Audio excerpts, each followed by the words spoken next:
Thanks for coming. This is actually my first talk ever.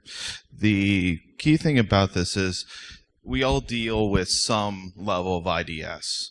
If you have anything monitoring a network, if you have anything that's actually spitting results to you across varieties of your network, it's a form of IDS. And the problem with IDS is we don't actually know how to start the conversation. So part of this is I'm going to be saying about how I ran into this and some of where my successes and failures came from. Well, as all good stories started, you have to question where it started. And to really frame the question, we need to look at what IDSs actually matter. Well, those IDSs cost time, they cost money, and they cost sanity. We do not have time to read everything this thing spits out. And I found this out the hard way. A friend of mine called me because this all started with a phone call and a really, really angry PowerPoint, apparently. And he called me because... Stop that. He called me because he was getting... oh, come on. He was getting constant problems with just being slammed with... Oh, let me change this up a little bit.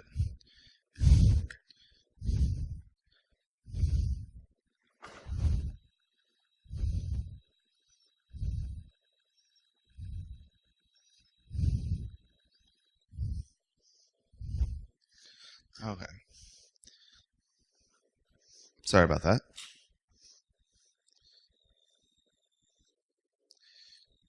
He called me. He was getting just buried by emails. This is a small shop. This is a shop that... What is it doing? This is a shop that only runs with a 10-person IT staff. That 10-person IT staff. I do very much apologize. Why is it auto going?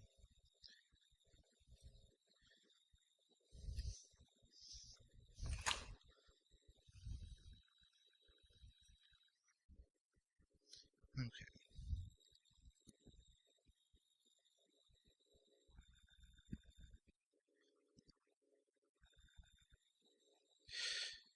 The 10-person IT staff was getting on the order of about 20,000 emails just to the IT staff. And there's the additional CFO and CIO were getting an additional 4,000 emails. That's all generated from roughly 2,000 events in an IDS for a IT team that's already stretched. When this is happening, that mushroom cloud that's laughing at you is the only thing management sees. So my friend is going insane at this point, and all his boss is seeing is an insane man sitting in the basement with a big pile of money on fire because all the work that company has been doing for the last 6 months, working with customers, talking with resources, working with the people in their industry is literally going up in flames. No one's getting paid. No one's actually making anything. And he's sitting in the basement going, the world's on fire, the world's on fire. And he's waving around, there's a threat, there's a threat, there's a threat. So how do we change this conversation? We have to look at what an IDS is. An IDS, you start with data. That data starts with silos. You have your various inputs. You have external monitors. You have Active Directory monitors. You have your antivirus usually tied in. You have angry PowerPoints occasionally. And you go from those data sources and you have to make them searchable. And that's where indexers come in. A lot of IDSs actually use similar indexers, so I kind of put that as a separate thing. And then you have your IDS. Your IDS is your pattern machine. It looks for patterns of behavior. It looks for patterns of software. It looks for patterns of what's going on in the network, both from a fingerprint point of view and a behavior point of view. Now, the next question is after we get 20,000 responses, what does it break down to? Because we can't bite this apple in one chew, so this is what we ended up with. We're ending up with tons of external noise. No one has any idea where it's coming from. We have web services there going off like firecrackers. And we have just random login failures from people that haven't been at the company for 6-9 months. But there's 2,400 incidences in this one-day snapshot. Who here can read 2,400 incidences and logs attached to it?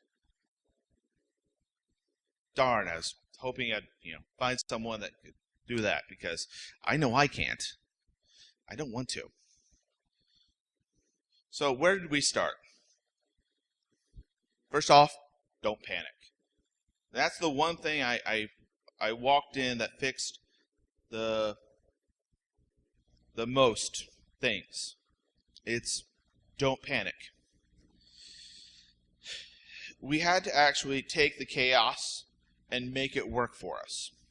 So we looked at one thing first. And that first thing was the external traffic.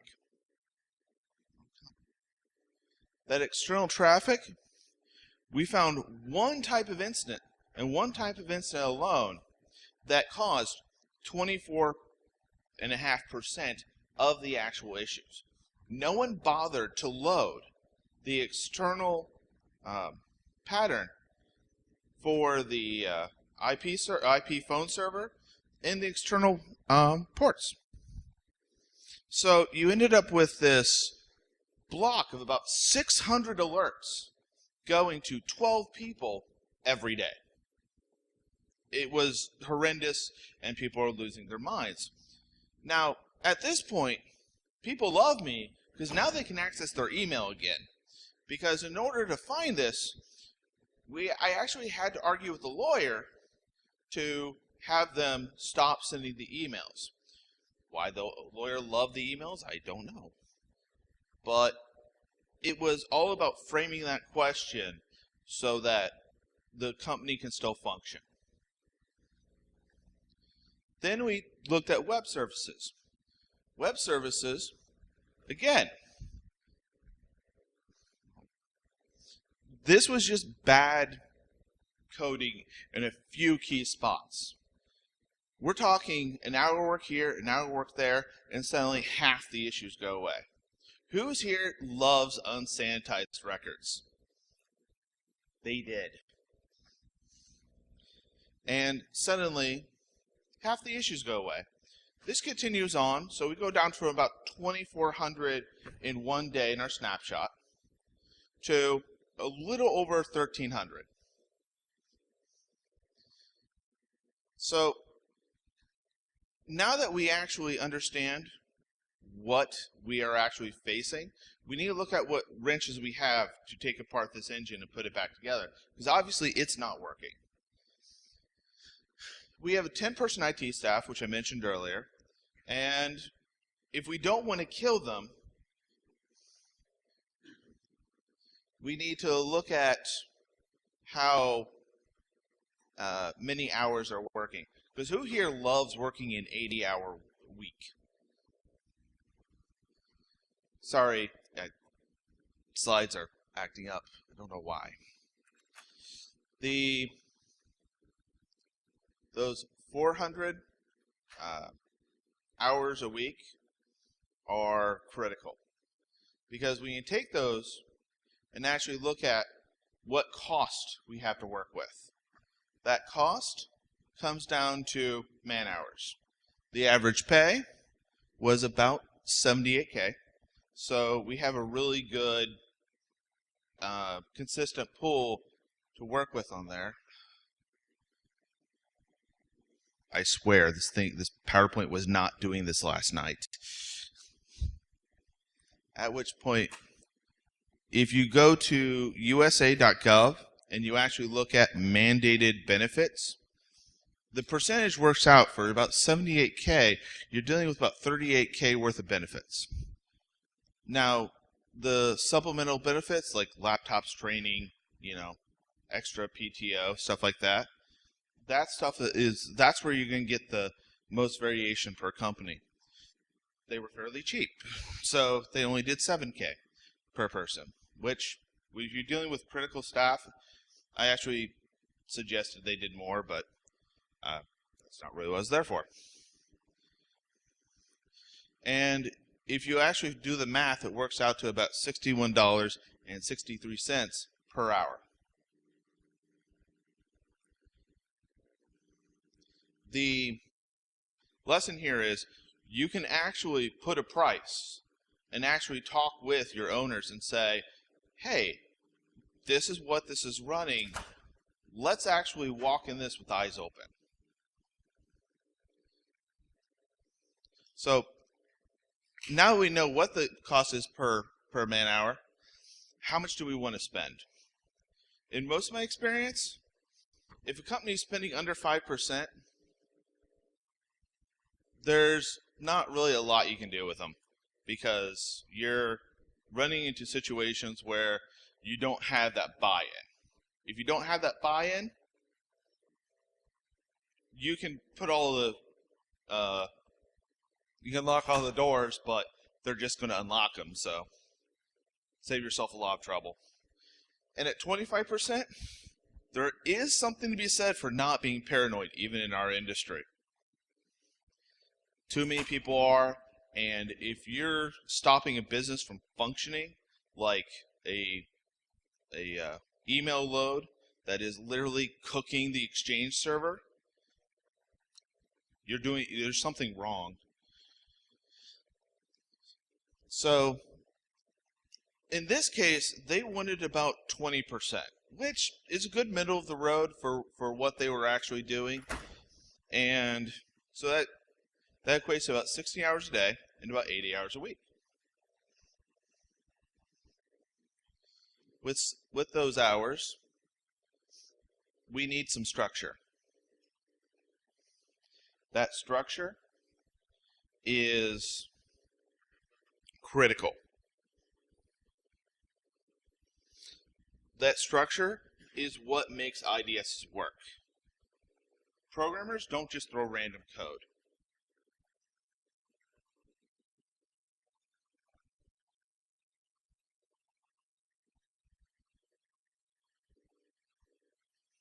And the other thing is the reason I was called was 2,000 alerts today generating 24,000 emails. Those 24,000 emails was crippling a company. If your company cannot function, they cannot pay you. And the company just about found that out firsthand. So what do we go to from that? Do we look at how to move forward? Do we give them structure? Do we just send out memos saying, keep going? Because I know I love those from my boss where he gives me nothing to work with. So let's give him something to work with. We have our basic IDS structure. And we actually have a procedure. This procedure actually worked. But it has some limitations. Some IDXs have the ability to do a second check. If your IDS has that, use it. It gives you a way of making more stringent rules that match the failures and successes of your environment. Then you have a human check, which now we're actually saying this as a priority. This isn't something that happens accidentally. This is not something where, oh wow, he's worked 8 hours. Maybe you can work another 10 and read that. And then you actually have a procedure for crisis control. Those crisis controls vary per company. You have to make that your own. If you're in a company that deals with medical, you actually have to have reporting built into your crisis management.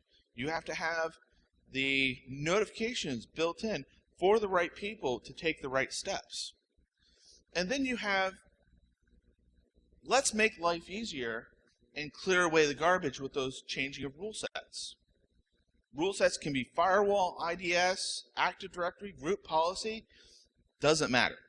The question is, are you making less work for tomorrow? So we're still at about 13,000. How do we dig out of the hole? First thing is, you don't look at a week at a time, you start day one, because they're frustrated. Next thing is, we didn't take a bite of the entire apple.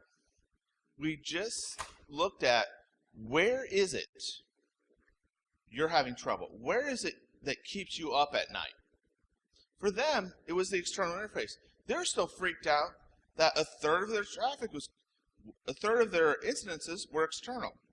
So I said, let's start there. In the first day, we tried to stick with roughly the 16 hours. We actually were at 17 hours, and we didn't go through a lot of tickets. But no one was burnt out. Everyone walked out saying, hey, I did something. And that gets you somewhere. Next thing is, we had to look at the total number, and yeah, it's high, but we're working on it. And we actually made less work for tomorrow. I bought these guys dinner for this, because it is something they don't get rewarded for, and it's almost the extra they do, when in reality, this is what we need to be doing. We need to be looking at, how do we make less work? So we actually put a cost there. And next day, still external, we keep going, we get down a little bit farther, and again, no rules updated, but we're going through them. And we actually have a cost. Next day, we still haven't met our goal on this one, but we're getting there. And we're getting close. We're still at that 16 hours. This is what management said we needed. And we actually get another rule update. And we're actually below cost. Oh, actually at cost in this one, but management loved us at that point. Day 4, we keep going. 2 more rules. We're still making it a better day. And here we're actually below cost. Management truly loved us that day. We weren't that secure, but we're actually handling the network. And day 5, we actually handle all of this.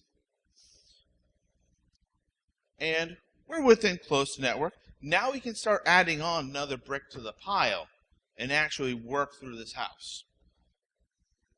So, post takeout, 2 weeks they hit a wall. No more rule updates, people working 20 plus hours, management's pissed, people are pissed, they're working too many hours, they're not getting paid enough, and 2 guys are threatening to quit, and 1 guy is lost the door. But nothing's being updated anymore. And what are we paying for? We're back to this. Crazy guy, big pile of money, everyone's angry. So where does this fall down? Here's where it falls down. we had no quality testing. We had no way of actually saying, where does the process actually need to be? Where does that need to be at? And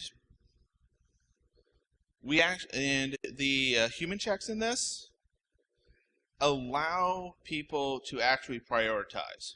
If you're running a help desk and you have 500 people call, do you have every person follow from beginning to end?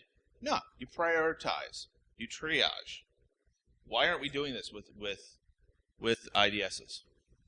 Why aren't we actually building in quality mechanisms? So, staying out of the hole,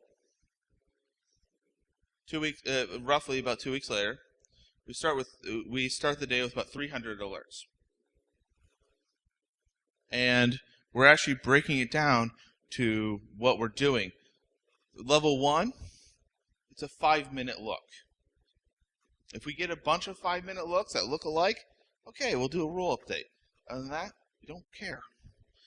Level 2, okay, we need to look into this, but we're really staying under the 2-hour mark. Level 3, holy cow, something's on fire.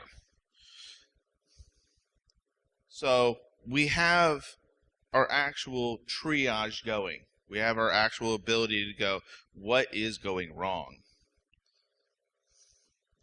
And we actually find something. We found an active root that had been there for at least 6 months and probably 3 years. No one noticed it.